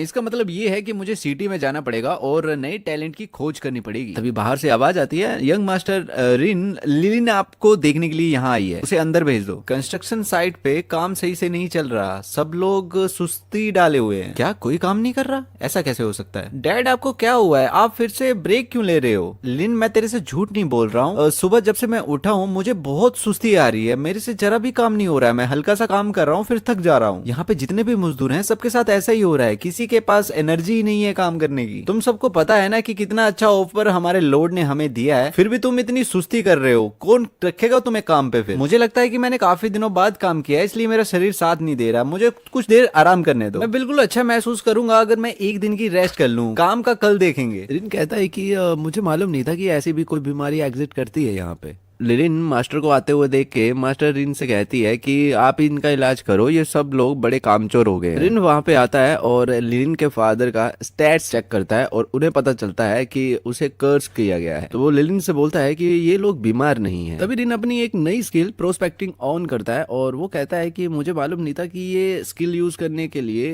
ये टाइम सही रहेगा। मैंने सोचा था कि जब डैम बन जाएगा तब मैं इस स्किल को यूज करूंगा। रिन जो है वो धरती के नीचे देख सकता है कई लेयर्स पे, जहां पे वो देखता है कि यहाँ पे पेट्रोल तो नहीं है बट उसे एक अलग सी चीज मिलती है चमकती हुई। वो वहां पे इशारा करता है और बताता है कि यहाँ पे खोदो, यहाँ पे कुछ ना कुछ तो मिलेगा। थोड़ी देर खोदने के बाद सब लोग हैरान होते हैं कि ये क्या चीज मिल गई। मुझे लगता है कि ये ऐसी चीज है जो हम लोगों को नहीं खोदनी चाहिए थी। ये सीन को देख के ली अपने दिमाग में सोच रही होती है कि यंग मास्टर रिन काफी जीनियस है मैजिक करने के मामले में, क्योंकि ये जो पत्थर है इससे जो एनर्जी निकल रही थी वो बहुत कम थी, यहाँ तक कि मैं भी इस पत्थर को सेंस नहीं कर पाई थी। सुनो, इस पत्थर को उठाओ और एक बॉक्स में बंद कर दो। ली मेरे को बताना जरा कि अगर किसी पे कर्स कर दिया हो तो वो नॉर्मली क्या करेगा। मास्टर, उसे चर्च पे जाना पड़ेगा और वहां पे प्रीस्ट होगा जो कि इस कर्स को हटा देगा। अगर कर्स हटाना उसके लिमिट से बाहर होगा तो वो जादूगरों की गिल्ड में से एक हाई लेवल का जादूगर बुलाएगा और उसे वो कर्स हटाने के लिए बोलेगा।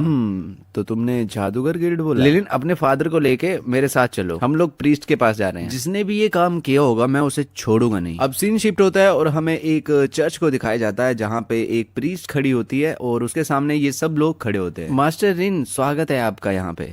अगर मुझे इससे मदद चाहिए होगी तो सबसे पहले तो मुझे ये देखना पड़ेगा कि ये भरोसे के लायक भी है या नहीं है। सिस्टम, इसे चेक करो। क्या एल्फ? ये तो इंसान भी नहीं है। मास्टर रिन, मैं चर्च से सैन आयूरिया हूँ, मैं आपकी क्या हेल्प कर सकती हूँ? ये बंदा जो यहाँ पे खड़ा है इसे कर्स कर दिया गया है, क्या तुम इसमें कोई सहायता कर सकती हो हमारी? अगर ये बात है तो मुझे इसे जांचने दो पहले। आयूरिया अपनी आंखों को बंद करती है और जब खोलती है तो उसकी आंखों में से गोल्डन ऑरा बाहर निकलता है जो कि इतनी तेज रोशनी होती है कि ये सब अंधे होने लगते हैं। तो वो चेक करके बोलती है कि आप बिल्कुल सही बोल रहे हो मास्टर रिन, इसे कर्स कर दिया गया है, क्या तुम इसे हटा सकती हो? तभी आयूरिया अपने हाथ में एक लाइटनिंग वॉल बनाती है और उसे फेंक देती है उसी बंदे के साइड में जो कि कर्स हुआ होता है। उसके शरीर में जैसे ही वो लाइट अंदर घुसती है तो वो कर्स जो है वो बाहर निकल जाता है, जिससे कि वो बंदा बिल्कुल सही हो जाता है। और वो बोलता है कि अब मुझे जरा भी थकान नहीं हो रही है और ऐसे लग रहा है कि मैं अभी सो के उठा हूं। मुझे अब फटाफट से काम करने वाली जगह पे जाना पड़ेगा और मुझे खूब सारा काम करना पड़ेगा और काम पहले से ही पेंडिंग पड़ा हुआ है। जल्दबाजी करने की कोई जरूरत नहीं है, पहले जो ये समस्या खड़ी हुई है इसे हम लोग सोल्व कर लेंगे, उसके बाद तुम काम पे चले जाना। सैन तोयोरिया, ये चीज हमें कंस्ट्रक्शन साइट पे मिली है, क्या आप बता सकते हो कि ये क्या चीज है? ये डार्क क्रिस्टल, ये तो सबसे ज्यादा यूज होने वाला मैजिकल क्रिस्टल है। इस पत्थर के अंदर काफी मात्रा में मैजिक स्टोर किया गया है जो कि कर्स कर रहा है सबको। ये किसी प्रैंक से बढ़कर नहीं है, क्योंकि जितना अमाउंट में इसमें मैजिक स्टोर है वो कई बंदों को मार सकता है, पर ये ज्यादा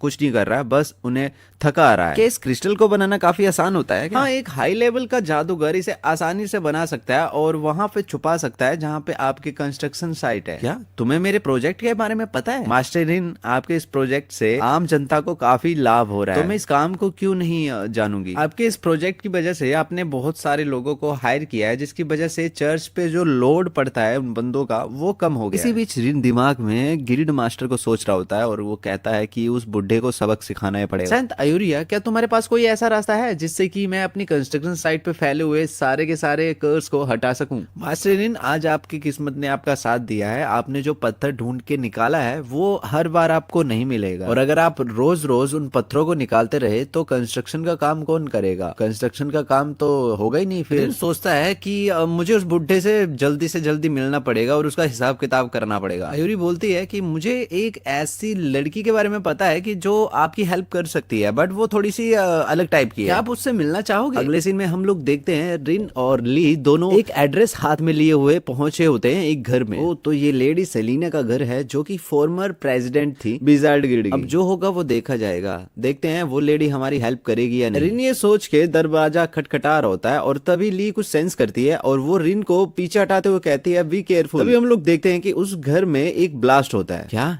एक धमाका? आखिर यहाँ चल क्या रहा है? रूम के अंदर हमें एक लेडी दिखाई जाती है जो कि कह रही होती है ये दोबारा से क्यों फेल हो गया? जब तक मैं अपनी चीज को बना नहीं लेती तब तक मैं हार नहीं मानूंगी, चाहे इसके लिए मुझे पूरा एसलिंग सिटी जलानी पड़े। ये होती है सेलिना। मैं अभी किसी से मिलना नहीं चाहती, तुम्हें दिखाई नहीं दे रहा? मैं एक मैजिकल डिवाइस पे काम कर रही हूँ। अच्छा, मैजिकल डिवाइस, अच्छा वो जादू की छड़ी जैसा? क्या तुम मेरी इंसल्ट करने के लिए यहाँ पे आए हो? लिन सेलिना पे गुस्सा करते हुए कहती है कि तुम्हें पता भी है तुम किसके सामने खड़ी हो और क्या बोल रही हो? ओह, ये लड़की, इसके अंदर तो काफी भारी मात्रा में मैजिक है, तो ये कैसा रहेगा? तुम लोग मुझे असिस्ट करो और मैं तब तक अपना डिवाइस बना लेती हूँ, अगर वो बन गया तो मैं तुम्हारे छोटे मास्टर की हेल्प कर लूंगी। लेडी सेलिना, तुम्हें शायद मालूम नहीं है कि कब कहाँ कैसे बात करनी चाहिए, लगता है कि मुझे वो सिखाना पड़ेगा तुझे। तहजीब। दोनों में टकरार होने ही वाली होती है कि तभी मास्टर रिन ली को कहते हैं कि शांत हो जाओ, हम यहाँ पे हेल्प मांगने के लिए आए हैं। लेडी सेलिना, ये जो भी चीजें टेबल पे रखी हैं ये क्या तुमने बनाई हैं? एटलीस्ट किसी ने तो ये चीजें देखी, मेरी मेहनत करने का कुछ तो असर हुआ। मैं यहाँ पे एक ऐसा मैजिकल डिवाइस बनाने जा रही हूँ जो कि इलेक्ट्रिक मैजिक को स्टोर कर सके। क्या तो ये स्टोर करना चाहती है इलेक्ट्रिक मैजिक को? एक ऐसा मैजिकल डिवाइस जो कि इलेक्ट्रिसिटी को स्टोर करेगा, यही कहना चाहती हो तुम? हाँ, मैं बना तो वही रही थी, पर जब भी मैं बनाने की कोशिश करती हूँ तो वैसे ही धमाके धमाके हो जाते हैं जैसे कि पहले तुमने देखे। अब कुछ भी रिसर्च करने से पहले मुझे आराम करना है और आराम करने के बाद अब देखूंगी मैं कि मैं क्या बना पाऊंगी। रिन थोड़ा दिमाग में सोचता है और फिर बोलता है कि मुझे लगता है कि मैं ऐसा डिवाइस बना सकता हूँ जो कि इलेक्ट्रिसिटी को स्टोर कर सके। इसके बदले में क्या तुम हमारी मदद करोगी जादूगर के गिल्ड से डील करने में? लिटिल मास्टर, तुम्हें पता है ना कि मैं मजाक करने के मूड में नहीं हूँ। नहीं, मैं मजाक नहीं कर रहा हूँ, मैं सीरियस में बोल रहा हूँ कि मैं तुम्हें हेल्प करूंगा तुम्हारे उस इलेक्ट्रिसिटी स्टोर करने के वाले डिवाइस में, और तुम बदले में क्या मेरी और जादूगर के गिल्ड में जो आनाकानी हो रही है उसको सोल्व करने में हेल्प करोगी? ठीक है, मैं करूंगा। अगर आपने वो मैजिकल डिवाइस बना दिया जो मैं आपको बता रही हूँ, तो मैं केवल मेलकम को ही सबक नहीं सिखाऊंगी, मैं पूरे के पूरे जादूगरों के गिल्ड को सबक सिखाऊंगी। और अगर आप फेल हो गए तो आप अपनी सुरक्षा खुद ही करना। फिर अब सीन थोड़ा शिफ्ट होता है और हमें बैकयार्ड का सीन दिखाया जाता है जहाँ पे तीनों जने खड़े होते हैं और साथ में वो बैटरी का बॉक्स भी होता है। बैटरी का बॉक्स को देखने के बाद एक फ्लैशबैक दिखाया जाता है जिसमें कि रिन को दिखाया जाता है जिसे उस टाइम पे ब्लूप्रिंट मिला था लिथियम बैटरी का। जब मुझे बैटरी का ब्लूप्रिंट मिला था तो मैं यही सोच रहा था कि इस बैटरी का मैं करूंगा क्या और इसे पावर अप कैसे करूंगा, इसे चार्ज कैसे करूंगा, क्योंकि यहाँ पे तो जनरेटर्स भी नहीं है। अब मुझे लगता है कि वो समस्या भी मेरी हल हो जाएगी। जब तक मैं जनरेटर नहीं बनाता, इसे चार्ज करने के लिए जादूगर काम आ जाएंगे जो कि अपनी इलेक्ट्रिसिटी से इसे चार्ज कर देंगे। बैटरी को दिखाते हुए रिन सेलिना से कहता है कि मैंने वो चीज बना ली है जैसे कि तुमने चाही थी। मास्टर, क्या आपको लगता है कि ये पत्थर मैजिक को संभाल भी पाएंगे? इन्हें देख के लगता है कि मैं हल्का सा मैजिक करूंगी और ये ब्लास्ट हो जाएंगे। तुम चिंता मत करो, इस बैटरी की कैपेसिटी 185 किलोग्राम है। शो मी तुम कितना चार्ज कर सकती हो इसे। रिन सेलिना के हाथ में एक वायर देता है और कहता है सब ठीक है, तुम अपनी इलेक्ट्रिसिटी को रिलीज कर सकते हो और मुझे भी देखना है कि तुम्हारे अंदर ऐसी कितनी पावर छिपी हुई है। सेलिना वायर को हाथ में पकड़ के अपनी इलेक्ट्रिसिटी रिलीज करती है और वो हैरान होती है कि ये अभी तक एक्सप्लोड नहीं हुआ। सेलिना को हैरान देख के रिन कहता है कि बस हो गया सेलिना जी, इतना ही आपके अंदर इलेक्ट्रिसिटी थी, अभी और भी दिखाइए, क्योंकि ये बैटरी जो है वो बहुत ज्यादा पावर को झेल सकती है। अभी तक तो ये आधी भी चार्ज नहीं हुई है। रिन की बात को सुन के सेलिना की जल जाती है और वो फुल पावर रिलीज करती है और बोलती है कि अब देखना मैं इस पत्थर को कैसे ब्लास्ट करती हूँ। अब हमें थोड़ी देर बाद का सीन दिखाया जाता है जिसमें माना ड्रेन होने की वजह से सेलिना जमीन पे लेटी होती है और बैटरी की तरफ देख रही होती है। वो ये सोचती है कि क्या इस चीज ने मेरी पावर को स्टोर भी किया है या फिर ये ऐसे ही है। रिन बैटरी की तरफ जाता है और देखता है कि बैटरी 87% चार्ज हो गई है और उसकी कैपेसिटी को देख के वो हैरान होकर सोचता है कि यार अगर इस बैटरी को हम लोग इलेक्ट्रिक व्हीकल पे लगा दे तो वो ज्यादा नहीं तो कम से कम 3000 किलोमीटर चल देगी। और इस लड़की ने इसे 87 तक खुद अपनी पावर से चार्ज कर दी है। अब ये इंसानों का पावर बैंक बन चुका है। अब मैं इस बैटरी के अंदर इतनी पावर स्टोर कर सकता हूँ जो कि पूरे जादूगरों के गिल्ड के बराबर होगी। बैटरी अपना टैलेंट दिखाओ। और हम देखते हैं कि वो दोनों वायर को स्पार्क करता है जिससे कि इलेक्ट्रिसिटी वहां से निकलती है। लिटिल मास्टर, क्या आप भी इलेक्ट्रिक मैजिक यूज कर सकते हो? लेडी सेलिना, अब सिर्फ मैं ही इलेक्ट्रिक मैजिक यूज नहीं कर सकता हूँ, जबकि पूरा का पूरा एसलिंग सिटी वाले लोग मैजिक यूज कर सकते हैं। लिटिल मास्टर, कैसी बात कर रहे हो? हर कोई कैसे सीख सकता है ये मैजिक जल्दी से? लेडी सेलिना, मेरे पास कुछ ऐसे मैजिक डिवाइसेस हैं जो कि इस बैटरी से भी ज्यादा पावरफुल है। अगर तुम मेरी मदद करोगी तो मैं तुम्हें दिखाऊंगा एक ऐसा वर्ल्ड जहां पे हर कोई मैजिक कर सकता है। रिन की बात सुन के सेलिना फ्लैट हो जाती है और वो कहती है एक ऐसा वर्ल्ड जहां पे सब मैजिक करेंगे। अब यहाँ से सीन शिफ्ट होता है और हमें मेलकम को दिखाया जाता है जो कि एक कुछ पढ़ रहा होता है और यही सोच रहा होता है कि मुझे विश्वास है कि अब समय हो ही गया होगा जब मास्टर रिन मेरे से आएंगे भीख मांगने के लिए, हेल्प के लिए। तभी वो शॉक हो जाता है क्योंकि सामने से आ रही होती है सेलिना जो कि आते हुए उसे कहती है काफी लंबा टाइम हो गया वेलकम, क्या बोलते हो? मेलकम के तो तीतर उड़ जाते हैं और वो बिल्कुल भाई डरते हुए कहता है प्रेसिडेंट सेलिना, तुम यहाँ पे क्या कर रहे हो? काफी जोश आ गया है तुम्हारे अंदर, तभी तो मैं सोचूं कि तुम यंग लॉर्ड के सामने कैसे खड़े हो रहे हो। क्या तुम कोई विद्रोह करने वाले हो, कुछ प्लान कर रहे हो क्या? प्रेसिडेंट सेलिना, ये कैसी बात कर रहे हो आप? मैं ऐसा कभी सोच भी नहीं सकता। सेलिना मेलकम का कॉलर पकड़ के कहती है कि अब बक भी दो, जो भी तुम ये गंदी हरकतें कर रहे हो कंस्ट्रक्शन साइट पे वो बिल्कुल भी ठीक नहीं है और तुम ये जानते ही होगे तुम्हारी इन हरकतों से मुझे गुस्सा आ गया है। सेलिना ये बात फुल पावर रिलीज करते हुए कहती है। इस पे मेलकम डरते हुए कहता है कि प्लीज मुझे माफ कर दीजिए, मेरी कोई गलती नहीं है, प्लीज माफ कर दीजिए। इस धमकी के बाद मेलकम बकना शुरू करता है कि उसने ही एसोसिएशन के सभी जादूगरों को इकट्ठा करा था और उनको बताया था कि कैसे रिन ने उनको नीचा दिखाया था। उसके बाद वो क्रिस्टल में मैजिक भरने के लिए सबको कहता है और उसे टेलीपोर्टेशन मैजिक के द्वारा कंस्ट्रक्शन साइट पे भेज देता है। हालांकि उसने बस सुस्ती भरा ही कर यूनिवर्स उसमें डाला होता है जिससे कि रिन का कंस्ट्रक्शन साइट में थोड़ी अलचन पैदा हो और वो बोले कि मेरे जो वर्कर्स हैं वो यूजलेस हैं। मैं बस यही चाहता था कि इसके बाद रिन मेरे पास आए और मुझसे माफी मांगे और हम दोनों फिर डैम के काम में सहायता करें, एक दूसरे का काम में हाथ बटाएं। मैं बस उनके साथ रहना चाहता था। मेलकम ये बात बताते बताते रोते हुए कहता है, सेलिना मैडम जी बस मैं यही चाहता था, मेरे और कोई इरादे नहीं है उनको धोखा देने के। सेलिना बोलती है कि तुम मूर्ख आदमी, तुम्हें ये भी मालूम नहीं चला कि कोई तुम्हारा यूज कर रहा है। तो मेलकम बिल्कुल चौंकते हुए कहता है कि प्रेसिडेंट मैडम अब मुझे बताइए मेरा यूज कौन कर रहा है। सेलिना उसे कहती है कि बस बहुत हो गया, आप जाओ और जो जादूगर ये ट्रबल बना रहे हैं उनको रोको जल्दी से। मेलकम यहाँ बिल्कुल तेजी से भाग के बोलता है कि हाँ ठीक है मैं समझ गया, मैं उनको रोकता हूँ। सेलिना एक कार्ड निकालती है और उसमें से बात करती है रिन से। ये एक तरह का वीडियो कॉल ही हो गया। तो वो बताती है कि उसने एसोसिएशन की जो प्रॉब्लम है जादूगरों की वो सॉल्व कर दी है। रिन इस पे उसका थैंक यू करता है। सेलिना बोलती है कि अगर वो एल्ड्रिक का भी कुछ करना चाहे तो वो कर सकती है, कुछ भी निशान नहीं छोड़ेगी, वो उसे मिटा देगी। तो इस पे रिन कहता है कि नहीं नहीं अभी ये सब करने की जरूरत नहीं है, वो हमारे लिए इतना बड़ा खतरा नहीं है। हालांकि वो सेलिना को बोलता है कि हम लोग एल्ड्रिक यानी कि सिटी लॉर्ड को एक चारे के रूप में यूज करेंगे जिससे कि हम एक बड़ी मछली फंसाएंगे। तो सेलिना कहती है कि अब सब सही हो गया है तो मेरी ड्यूटी ऑफ हो गई है। बाय द वे जब भी आप वो डिवाइसेस बनाओगे जिनका मेंशन आपने मेरे साथ किया था तो प्लीज मुझे बुलाना मत भूलना। हाँ मैं बिल्कुल तुम्हें बुलाऊंगा जब भी मैं उन डिवाइस पे काम करूंगा। और जो बैटरीज मैंने तुम्हें दी हैं उन्हें फुल्ली चार्ज कर लेना एसोसिएशन के जादूगरों से। इस पे सेलिना कहती है ठीक है मैं समझ गई। सीन शिफ्ट होता है और हमें सिटी लॉर्ड को दिखाया जाता है जहां पे सिटी लॉर्ड उस मास्क वाले बंदे से बोल रहा होता है कि सर लगता है कि उस बच्चे ने मेज एसोसिएशन में कंट्रोल कर लिया है और उस बुढ़ी सेलिना ने उसका साथ दिया है ये सब करवाने में। तो मास्क वाला बंदा कहता है कि बाकी सब चीजें छोड़ दो, ये जादूगरों वाली मुझे ये बताओ कि ये डैम प्रोजेक्ट क्या है, इसके बारे में मैं कुछ नहीं जानता। जैसा कि यंग मास्टर ने क्लेम किया है अगर ये डैम का काम पूरा हो गया तो मुझे लगता है कि हमारा जो पकड़ है इस सिटी में वो कम पड़ जाएगी, लोग यहाँ के विकसित होना शुरू हो जाएंगे। इस डैम के प्रोजेक्ट की चिंता मत कीजिए सर, मैंने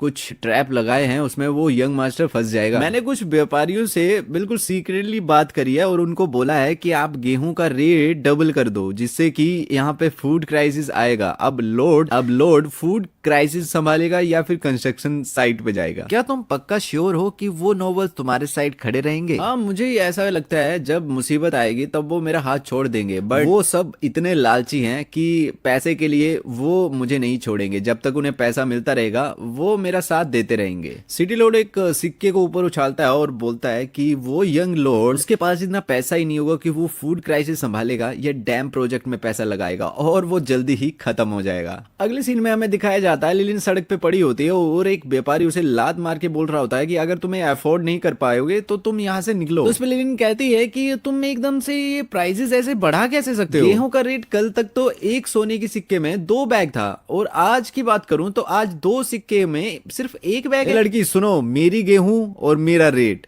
अगर तुम खरीदना चाहती हो तो खरीदो, नहीं खरीदना चाहती हो तो दफा हो जाओ यहाँ से। अब हमें एक फ्लैशबैक दिखाया जाता है लिलिन का जहाँ पे वो अपने भाई से यानी कि रिन से बोल रही होती है कि गेहूं खरीदने की जिम्मेवारी आप हम पे सौंप सकते हो, हम बिल्कुल कम रेट में गेहूं खरीदेंगे जिससे कि आपके भी पैसे बचेंगे। इस पे रिन कहता है कि ठीक है मैं ये सब तुम पे छोड़ता हूं। लिलिन एकदम से चिल्ला के कहती है, ओए लालची कुत्तों, क्या तुम्हें ब्रदर रिन का भी डर नहीं रहा? हम एक ईमानदार व्यापारी हैं और वो हमारे साथ क्या कर लेगा? लड़की तुम क्या जानो, ये एक सुनहरा मौका है पैसा कमाने का। ये बात वो व्यापारी लिलिन को लात मार के बोल रहा होता है। जितनी भी भीड़ वहां पे ये सब कुछ देख रही होती है वो व्यापारी उन सबको बोलता है कि अगर तुम फटीचर हो तो यहाँ से निकल जाओ। अब यहाँ से सीन शिफ्ट होता है और हमें चर्च को दिखाया जाता है जहाँ पे आयुरी बोल रही होती है कि ये जो इंसान है ये अपनी हद पार कर रहे हैं। आयुरी एक लड़की को बोल रही होती है कि सिर्फ 3 दिनों में अनाज की कीमत 3 गुना बढ़ गई। एलरिया, ये गेहूं जो हमारे पास है ये काफी नहीं रहेगा कि हमारी सर्दियां निकल सके, हमारे पीपल सर्वाइव नहीं कर पाएंगे। ये जितना भी अनाज यहाँ पे पड़ा हुआ है इसे तुम अपने साथ ले जाओ और मैं देखती हूँ कि और मैं क्या फिगर कर सकती हूँ, क्या कर सकती हूँ अनाज के लिए, और इस पैसे को भी अपने साथ ले जाओ और मेक श्योर कि तुम जब पे करोगी तो कम ही अमाउंट में पे करना। ये कुछ ज्यादा पैसे नहीं है उन गार्ड को पे करने के लिए। क्या उनका लालच इतना बढ़ गया है कि आप वो अमाउंट ज्यादा बढ़ा रहे हैं? बस जो मैं बोल रही हूँ वैसा करो। एलरिया जैसे ही उस पोटली को अपनी जेब में डाल रही होती है तभी लिन वहां पे एकदम तेजी से निकलती है और उस पोटली को उठा के लेके चली जाती है। ली उस पोटली को रिन के पास फेंकती है और रिन पोटली को हाथ में लिए खड़ा होता है और बोलता है, तो कैसे हैं आप सेंटेंस? मैं आज आपके लिए एक डील लेके आया हूँ जिसमें आप काफी इंटरेस्टेड होंगी। दोस्तों स्वागत है आप सबका इस सीरीज की नेक्स्ट वीडियो में। अब हम स्टोरी आगे बढ़ाते हैं। तो कैसे हैं आप सेंटेंस? मैं आज आपके लिए एक डील लेके आया हूँ जिसमें आप काफी इंटरेस्टेड होंगी। मास्टर रिन, तो आप कैसी डील लेके आए हो जिसके बारे में आप मेरे से बात करना चाहोगे? अरे इसमें हैरानी की कोई बात नहीं है, हम तो सिर्फ बिजनेस की बात करने वाले हैं। क्या बोलते हो मिस एल्फ? यंग मास्टर, ये आप कैसी बात कर रहे हैं? ये एक इंसानी कैपिटल है और यहाँ पे कोई एल्फ्स नहीं है। अरे इन पैसों की थैली वो लड़की की तरफ फेंक के बोलता है कि घबराने की कोई बात नहीं है, मैं आपकी सच्चाई जानता हूँ कि आप एल्फ्स हो। तो मास्टर इन, मैं अब जानना चाहती हूँ कि आप किस तरह का प्रपोजल लेके आए हैं यहाँ पे फूड सप्लाई का। मास्टर इन, मुझे माफ करना पर ये बिजनेस आपकी एबिलिटी से बाहर नहीं है। और ऐसा आपको क्यों लगता है? ऐसा मुझे इसलिए लगता है क्योंकि एसलिंग सिटी का जितना भी फूड का काम है वो 4 मेजर नोबल फैमिलीज के द्वारा किया जाता है। ये 4 मेजर फैमिली एसलिंग सिटी में पिछले दशक से काम कर रही है, व्यापार कर रही है और इनका पूरा कंट्रोल रहता है अनाज की दामों पे। आपने कुछ दिनों पहले एक बैंक्वेट किया था जिसमें कि आपने काफी सारे बंदों को सजा दी थी, पर वो तो बस छोटी मछलियां हैं, बड़ी मछलियां तो उस बैंक्वेट में आई नहीं थी। ओ आयुरी, आप इस शहर को काफी अच्छे से जानते हो। हाँ, ये तो बिल्कुल आम बात है क्योंकि मैं इस शहर में 120 सालों से भी ज्यादा रही। अब अगर मैं उस बैंक्वेट की बात करूं तो उस बैंक्वेट में आपने काफी फैमिलीज को सजा दी थी, बट उसको देख के ये जो मेजर फैमिलीज हैं इन्होंने प्रिकॉशन लेना स्टार्ट कर दिया, जो कि आपकी चंगुल में आसानी में नहीं फंसेंगे। आयुरी उदास होते हुए कहती है कि इस बार बहुत सारे युद्ध हुए और नेचुरल डिजास्टर्स भी हुए हैं जिसके कारण फूड की जो सप्लाई है वो पहले शॉर्ट हो गई है और इस साल तो हद से ज्यादा शॉर्ट हुई है। अगर अनाज के दाम ऐसे ही बढ़ते गए तो उसके लोग जो है वो भूखे ही मर जाएंगे, वो सर्दी तक सरवाइव नहीं कर पाएंगे। इस पर रिन कहता है कि मिस हेल्प, मैं आपसे वादा करता हूँ कि एक या आधे महीने के अंदर ही मैं अनाज के रेट इतने कम कर दूंगा कि जो स्टार्टिंग में जो रेट था ना उससे भी अधिक कम कर दूंगा और ये जो हाइक है इसे भी मैं खत्म कर दूंगा। अब यहाँ से सीन शिफ्ट होता है और हमें दिखाए जाते हैं वो 4 मेजर फैमिलीज जो कि वो कंट्रोल करती है अनाज के दाम पे। उनमें से एक बंदा, एक व्यापारी बोल रहा होता है कि हंस के बोल रहा होता है लॉर्ड मेयर का बहुत बहुत शुक्रिया जिन्होंने हमारा साथ दिया। इस बागड़ बिल्ले का नाम अगस्त क्लीन होता है जो कि क्लीन फैमिली का हेड होता है। हम 4 फैमिली ने मिलके काफी ज्यादा पैसा कमाया है और कमा रहे हैं। उनमें से एक बंदा कहता है कि हमें सबसे पहले तो अगस्तक लॉर्ड को थैंक करना पड़ेगा क्योंकि वही ये डील लेके हमारे पास आए थे। इसमें सभी व्यापारी जो होते हैं वो उसे थैंक्स करते हैं और अगस्तक बोलता है कि चलो इसी बात पे जाम हो जाए। वो जाम छलका रहे होते हैं तभी एक सेवक आता है वहां पे उनके पास और वो कहता है कि सर, यंग